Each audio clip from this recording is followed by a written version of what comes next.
Assalamualaikum warahmatullahi wabarakatuh. Kami dari Universitas Buana Perjuangan Karawang. Kami dari Fakultas Ekonomi dan Bisnis Prodi Manajemen. Di sini kami bertujuan untuk menuntaskan tugas teori pengambilan keputusan, yaitu observasi ke pabrik tahu Sumedang Arya. Pertama-tama perkenalkan, saya sebagai Ketua Kelompok Muhammad Adit Tadabusi, dan perkenalkan, nama saya Randi Kapenan Bajamaludin. Nama saya Najla Diardian. Saya Dinda Amelia Dewi. baiklah, langsung saja ke pertanyaan pertama ya Pak. Boleh, silakan. Jadi bagaimana dan mengapa gitu profil pertanyaan pertama ini ketanyakan, yaitu profil perusahaan. Jadi bagaimana dan kapan berdirinya pabrik tahu Sumedang Arya ini? Langsung dijawab ya. Assalamualaikum warahmatullahi wabarakatuh. Waalaikumsalam. Saya ucapkan terima kasih atas kehadiran kalian semua. Semoga menjadi spirit buat kami ya, sebagai generasi penerus bangsa ini. Bagaimana caranya supaya kalian itu kan terdepan ya. Baik, satu saya jawab pertanyaan asal usul cerita sejarah tahu ini ya. Dulu didirikan sama orang tua kami tahun 1997. Didirikan sama orang tua kami. Dulu itu belum ada namanya, cuma pabrik tahu Sumedang Arya. Ketika alih ya ke kami, kebetulan kami dikasih amanat dari orang tua untuk meneruskan sejarah ini tahu ini. Dulu sini masih sepi ya. 97 masih sulit untuk masuk ke sini, masih pakai motor dulu. Berarti kan dari 97 itu range waktunya sampai sekarang tuh lama gitu Pak. Ya. Kalau dihitung itu bisa beberapa generasi gitu. Jadi Bapak ini generasi ke berapa? Kedua. Ya. Kalau cerita awalnya kita kurang begitu ini ya. Saat itu kan kita masih kecil, Iya. ya. Tapi tahu perjalanan sejarah awal asal muasal. Pastinya setiap bisnis itu ada. Ya. Lalu kami dikasih kepercayaan dari tahun 2001. Udah lama tuh sampai sekarang. Ya, sampai saat ini alhamdulillah dikasih amanat untuk mempertahankan. Punya historis keluarga, punya sejarah cikal bakal ya. Kami menetap di Karawang. Kebetulan lokasinya di Jalan Veteran Selatan nomor 3, Kampung Sukamana, RT 02, RW 2. Kalau dulu masuknya Karawang Barat, kalau sekarang kan Karawang Timur ya. Iya, benar. Karawang Barat. Kita langsung lanjut ya ke pertanyaan selanjutnya. Ke pertanyaan selanjutnya itu mengenai tentang lokasi dan fasilitas. Apakah memiliki cabang atau tempat produksi lain selain di sini? Kalau untuk cabang enggak. Kalau dulu sempat ada cabang dulu ya di tahun 2000, di tahun sebelum tahun 2000 malah sama-sama ketika itu setelah setelah krisis moneter kita buka di Tunggak Jati dulu. Jadi bukan dua setelah krisis moneter. Tetapi bertahan sampai 2014. Kalau itu sudahnya karena kurang laku atau karena kurang laku atau bagaimana Pak? Karena ini dari bahan baku waktu itu kan sempat demo waktu itu ya 2014 ketika munculnya dolar naik, itu krisis juga kan waktu itu kan. Kami tutup yang di sana, justru lebih besar yang di sana dulu waktu itu. Kalau di sini murni memang tahu Sumedang. Tahu Sumedang, kalau yang di sana ada beberapa kacang. Tahu iya, macam-macam tahu. Selanjutnya produknya apa produk unggulan dari pabrik tahu ini? Hanya tahu Sumedang ya. Kita fokus di tahu Sumedang aja, mentah dan matang. Terus tahu Sumedang ini bisa divariasi ke tahu yang lain? Paling tahu isi. Ya mungkin bisa tahu isi kayak Ya, tahu pedas, tahu yang cenderung di sini banyak kan untuk tahu apa? Satu itu tahu isi ya. Terus tahu pedas, tahu crispy. paling itu aja.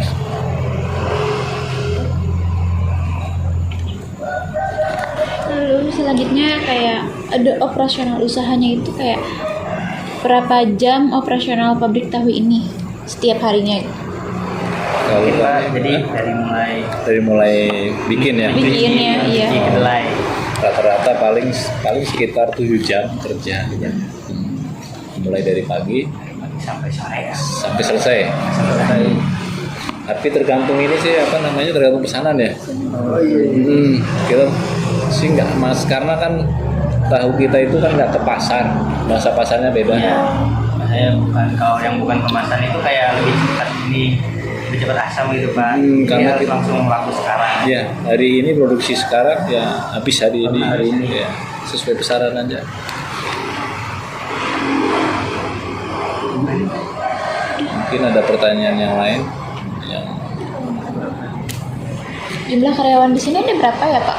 kalau karyawan paling kita hanya 3. Kan itu mungkin itu karyawan yang 3 itu yang bantu di dapur, yang khusus diproduksi yang harus diproduksi. Kalau yang kayak ini kan saya lihat ada gerobak-gerobak nih Pak.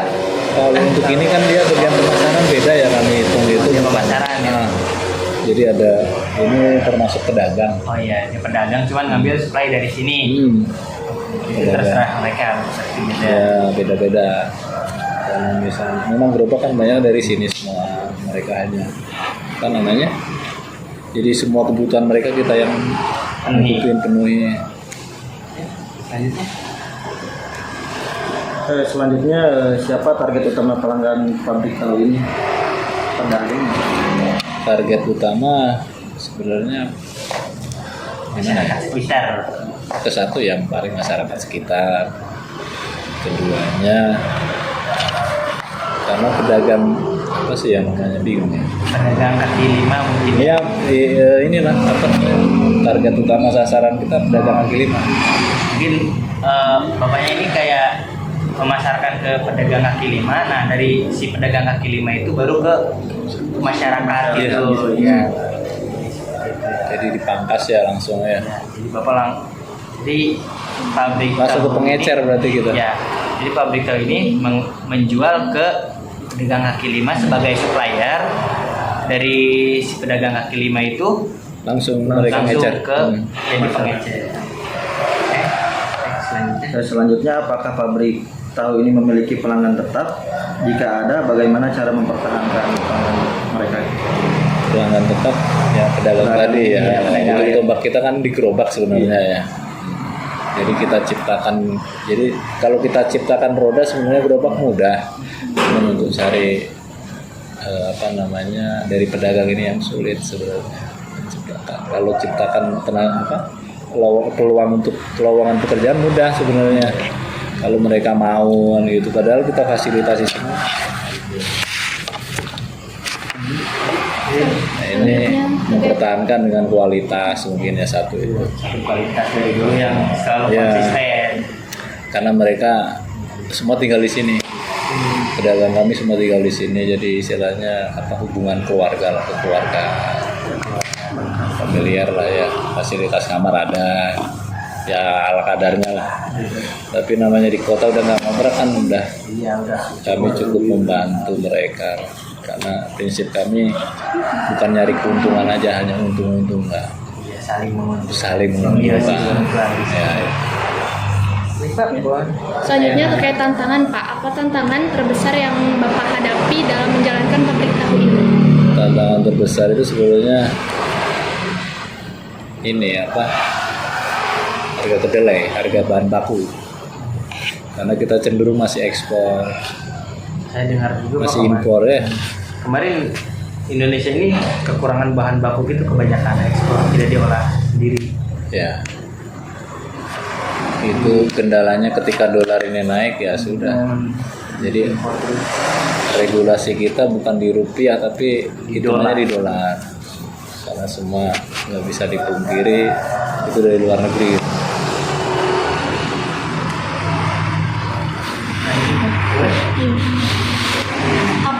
Apa ada rencana untuk memperluas usaha Pak seperti membuka cabang baru? kalau wacana ada, rencana ada, tapi mudah-mudahan ya dari sisi modal mudah-mudahan kan ada. Intinya kalau niat ada, niat pasti ada. Cuman kendalanya karena menyangkut dengan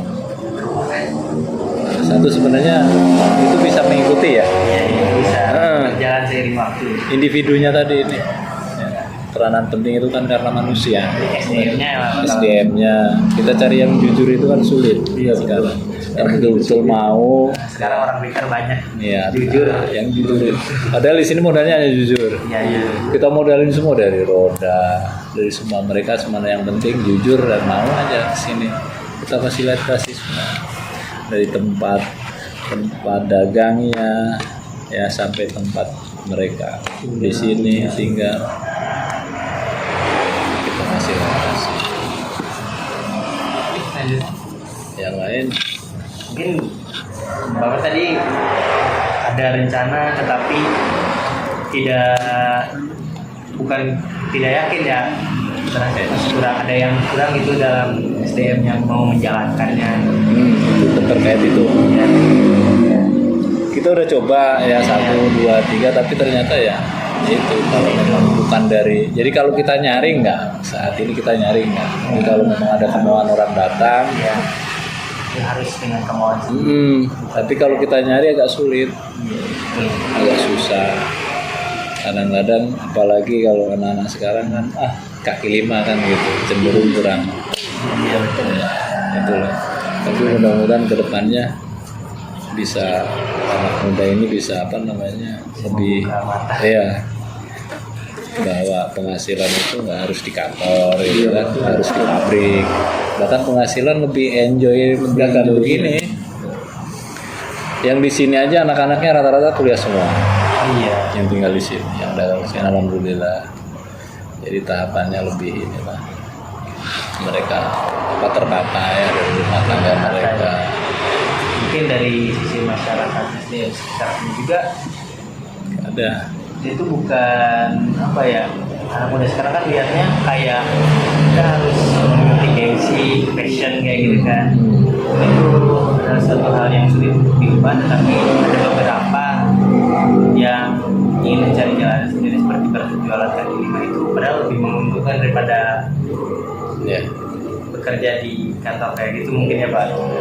Sekarang kalau ke pabrik kan harus bayar. Iya, Iya, susah Sampai di angka 15 juta kan Iya. kita beli sendiri. Bahkan kalau untuk memulai usaha 15 juta udah luar biasa kan. Ya, Nah, secara disadari buat gaji mereka 3 bulan ke depan. iya. Belum nutupin ya. Iya, belum nutupin. Tiga bulan nggak dapat apa-apa. Iya. Belum bulan pertamanya. Ya, kesana masih kontra ya kalau lanjut ya. Ya, makanya di sini kadang-kadang kita kasih pemahaman juga nggak memaksakan, nggak bisa. Atas kesadaran, rata-rata atas kesadaran sendiri datang ke sini, ya Pak dagang silahkan. Selanjutnya, silakan.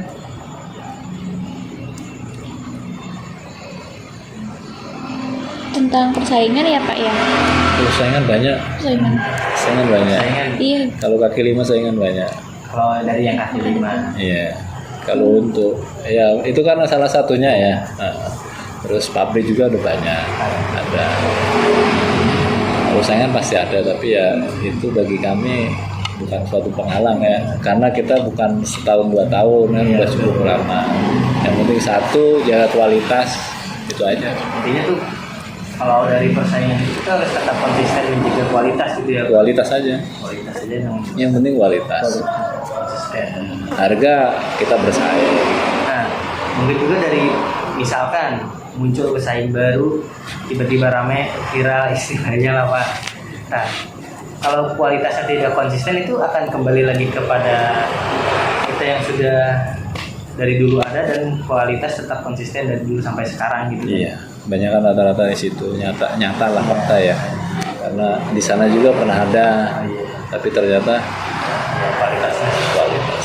Karena ya mungkin makanya kan saya sodorin tahu. Mungkin tahu ini kan banyak. Ya. ini enak Pak. Kalau dimakan berarti enak. Kalau masih Apalagi itu berarti nggak habis enak. tadi. Iya habisnya. Jadi jangan saya yang menilai kan, kalian semua. Ya, Selanjutnya. adik-adik semua kan gitu. Baik, selanjutnya itu tentang pengambilan keputusan. Di mana proses pengambilan keputusan di pabrik tahu ini?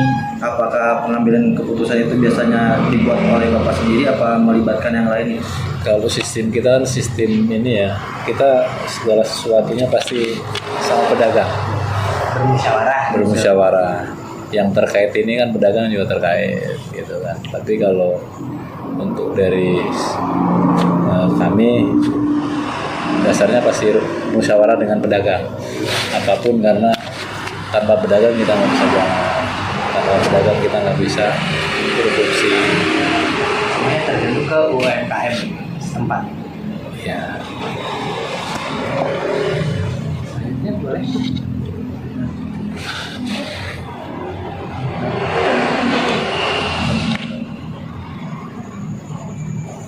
Apa dampak dari kendala yang Bapak hadapi terhadap operasional pabrik tahu? kendalanya ya paling kendalanya kalau itu satu kan yang tadinya kita mau buka cabang kan, Iya. nah, sementara dipending kan itu. Ada kalau modal gerobak kan nggak, udah ada sebenarnya ya, gerobak masih ada. Kalau dulu 60 kita, ya. Waktu 2011 ya 2014 itu sampai 17 lah. Itu 60 roda kami jalan. Terus plus yang di rest area itu kita juga jalan. Tapi ketika tahun 2016 Cipali dibuka lah ya. Oh, iya. Itu kan efek juga. Berarti kalau dibuka itu efeknya besar juga ya Pak. Karena di rest area itu kan udah sepi, terus yang di jalur Pantura itu kan sepi. Dulu kami kan hampir di sisi pinggir jalan itu ada. Ya. Sekarang banyak yang tutup. Di rest area juga sepi sekarang. Karena daya beli masyarakat ini kan turun. 2000 ya COVID itu ya. Iya pas COVID Pas juga. COVID. Berarti bahwa turun ini bukan Kalau- karena persaingan tapi karena yang lain. Suatu yang lain, alam. Ya pas COVID itu kan saya cerita ya waktu itu kan 50% lebih. Ya kan nggak bisa kita jualan. Mau online mana bisa begini online kan? Nggak bisa. Harus sehari habis itu. Ya kalau online orang kan butuhnya cepet-cepet, Iya. gorengnya kan lama. Kadang kita udah stay digoreng, mintanya hangat kan bingung. Iya. Itulah ya, kita bersyukur aja masih bisa bertahan sampai saat ini. Selanjutnya, silakan. Apa Bapak pernah mencoba teknologi baru untuk membuat pengelolaan tahu ini? Kalau pengelolaan untuk itu sebenarnya alat-alat kita yang modern ada, tapi ternyata hasilnya itu kurang. Berarti dari hasil teknologi baru itu kurang memuaskan gitu ya Pak? Dari hasil rasa. Rasa ya. Dari hasil rasa. Kita dulu pakai gas, orang belum pakai kita pakai, ya. Orang belum pakai batu bara kita udah coba batu bara, tapi kurang efektif. Dari hasil produksinya kan, hasilnya. Akhirnya kita tetap masih pakai manual aja. Dulu kan kita punya mesin juga, ada mesinnya. Itu kedelai masuk, ya kedelai masuk situ, jadi udah misah antara sari sama ampasnya itu udah misah. Itu kan produk terbaru ya. Ini sebenarnya itu kan mesinnya untuk mesin bikin susu kedelai itu. Ini kayak kurang ini gitu ya Pak saripatinya. Jadi sisi rasa, sisi rasa. Jadi rasanya rusak gitu. Rasanya kurang beda ya. Perfect. Iya, kalau kayak gini kan ya itulah. Ya itulah. Beda sama kayak nasi sama lah kayak Iya, nasi iya, kan. Nasi kalau pakai magicom kan kurang enak. Iya, kurang. Beda sama yang di itu ya, kalau di kampung kan Iya. pakai apa namanya itu? Iya pakai langsung. pakai langsung. Kita masih manual aja, masih digoyang. Ada sebenarnya mesin, kita udah dulu coba untuk itu ya. Dan modalnya nggak kecil waktu itu. Satu mesin itu kan 15 juta. Ya, kalau mesin-mesin kayak pabrik itu 15 juta, terus belum listriknya, belum mesin uapnya. Hampir kita investasi itu sekitar 150 waktu itu. Tapi ternyata hasilnya enggak ya. sebenarnya tidak memuaskan. Iya. Dijual satu-satu. Jadi sekarang kendala terbesarnya intinya mah dari masyarakat sekitar sama UMKM yang mau berjualan itu ya Pak. Iya, UMKM. Sulit. Sulit. Kita bertahan aja yang ada. Ya bertahan dengan yang ada. Ya sambil nambah-nambah, ada yang satu mulai masuk 2, 3 gitu aja. Di sini kan terlalu rapat sudah ya. Iya. Kita nggak mau lewatin sana sih. Udah capek kan? Di sana udah banyak. Enggak sih sebenarnya ada. Kita paling kita bangsa pasarnya Kerawang Barat, Kerawang Timur, Kelari ke sini aja. Oh, Di sana enggak? Ada yang di Kelari ya, Kelari. paling jauh di Kerari. Iya. Kalau dulu kan jauh, nyebrang ke sana. Sampai nyebrang ke Bekasi. Dulu sempet di Bekasi. Di Pilar juga itu. Itu yang di motor. Enggak. Gerobak. Gerobaknya di sana. Oh, gerobak. Bikin pool di sana. Oh. Sampai 15-20 roda di sana. Paling kita sekarang sistemnya pakai motor kayak ini nih. Udah beralih, kalau dulu kan pakai pikul. Dulu pasukan pelangi itu. Kalau orang Sumedang apa? Kalau dulu dipikul dulu, sekarang mulai beralih ke motor. Karena ada dua macam, yang mentah sama matang. Asongan aja sekarang udah kurang. Ya, soalnya yang di lampu merah itu ya. Ya. Itu kalau dulu banyak kan ke itu apa namanya? Di Jati Bening. Gerbang tol. Iya, Jati Bening dulu ya. Dulu semua akses kan Jati Bening semua. Tapi sekarang begitu ada dirobah ke apa namanya, jalur 2 lajur itu. Udah. Di situ dulu ada 10 yang asong. Gara-gara itu Bapak mengambil keputusan untuk Roda. di roda saja dari sekitar Di roda aja masuk kita. Udah itu aja, Bang. dan tetap konsisten untuk hanya memproduksi tahu Ya, saja. masih. Tetap tahu yang lain nggak? Tapi kalau terserah UMKM atau pedagangnya saja yang memvariasikan ya Pak. Kita cukup di bahan bakunya aja, mereka butuh apa kita siapin gitu aja. Mereka terigu, minyak sayur apa kan kita nyiapin. Lebih enak seperti itu. Jadi sama-sama supaya Menguntungkan kita juga. sama-sama untung lah. Mereka juga diuntungkan, kita untung. Keputusan yang bagus sih Pak untuk sekarang. Aman, Setelah ini. cari aman dulu. Iya betul. Cari aman, bagaimana caranya kita bisa bertahan aja udah saat ini. Iya. Semenjak dari COVID itu jadi lumayan ya. Kan katanya kan ada bantuan, tapi ternyata kan nggak ada. Yang itu ini. UMKM kan? Iya iya. Tapi kan sekarang nyata mulai nggak ada. mengangsur-angsur kembali. Yang penting kita bertahan aja. Kualitas. Nggak tahu karena dulu orang lihatnya mungkin dulu ya dari kelurahan, tapi kita kan saat ini. Ya.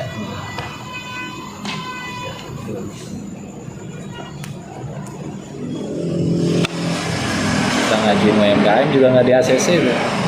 Masih UMKM.